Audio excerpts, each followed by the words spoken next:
Hello everybody on the internet.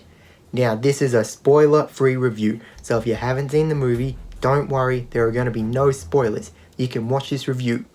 And spoiler comments will be deleted. Spider-Man No Way Home is the 27th MCU movie and the 9th installment of Phase 4. And the internet has been the absolute worst enemy to this movie. I am so relieved that Spider-Man is able to stay in the MCU, and the wait for this movie couldn't have been any longer. But it was worth it, because this was absolutely amazing. The biggest, most mind-blowing thing since Endgame. But don't go into this movie with certain expectations. I was hyped for this because of the cliffhanger Far From Home ended on. I was excited to see where Spidey's journey would go and how they would pull off the finale to this trilogy. And of course, Kevin Feige and Jon Watts pulled it off in such a fulfilling and unexpected way. And this is the darkest Spidey movie yet, but it still has great humor. There is certainly a Spider-Man One More Day influence on this movie, and it's not quite like Spider-Verse like everyone is saying, and much more like Spider-Man's version of Flashpoint. This increases the scope and raises the stakes without losing the heart of Spidey and what's important to the story. And we know from the trailers that this movie has a lot of villains. Past Spidey movies have suffered dramatically from Sony's money-hungry ambitions and being overstuffed. But Marvel Studios are smart.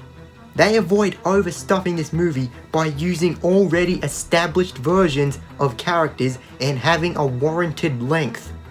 For the first time in cinematic history, Spider-Man's identity is revealed. And what makes the plot so compelling is how Peter deals with it. Every movie he's in, he's been growing up, learning, making mistakes. But this is a true story of discovery for Peter that has moments I think all Spidey fans will love.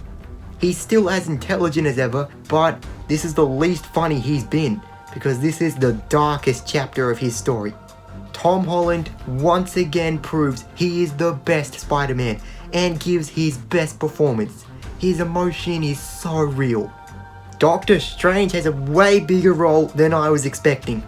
He has a different supporting role compared to Iron Man and Nick Fury. He's actually at odds with Peter sometimes. In terms of powers, he's not as impressive this time, but Strange also showed compassion here. And Benedict Cumberbatch has good chemistry with Tom Holland. Ned has always been awesome, a great friend to Peter. I've never loved the Michelle Jones character too much. Far From Home made her better, but they are both at their best here. Marissa Tomei really is the best Aunt May. She's so believable as a 21st century aunt. I like that she had a bit more to do here. She would stop at nothing to protect Peter. Dr. Octopus in Spider-Man 2 was a dumb villain with a dumb plot. I think that Alfred Molina is well casted as Doc Ock, and the design is perfect. But this makes him much better, gives him better material, and I really liked all of his scenes. The biggest surprise of this movie to me was the Green Goblin. I think that Willem Dafoe's Green Goblin is one of the only good things about Spider-Man 1. But I'm not really a fan of his design. No one else can play him so iconically or as effectively as Willem Dafoe can. But man, Goblin was brutal, shocking. What they do with him is so impressive. They really improve upon Jamie Foxx's Electro from The Amazing Spider-Man 2 as well. In that movie he sounded so crazy and weird. Here he is written the way he should be. And I like the regular yellow electricity design for Electro over the blue Ultimates design. Being an MCU movie, this has great CGI, great production design, everything that makes a movie. And this definitely has the best Spider-Man movie action scenes of all. Though I wasn't as impressed with the cinematography this time. And Michael Giacchino's music is especially powerful in this movie. Spider-Man No Way Home was better than I hoped it would be. It is the best Spider-Man movie ever. I'm going to have to give it a 10 out of 10. Director Jon Watts did an amazing job with this trilogy.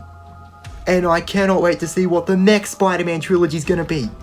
So, have you seen Spider-Man No Way Home? What did you think of it? What's your favourite Spider-Man movie? What do you want from the next trilogy? Let me know in the comments below, and remember, with great power comes great responsibility.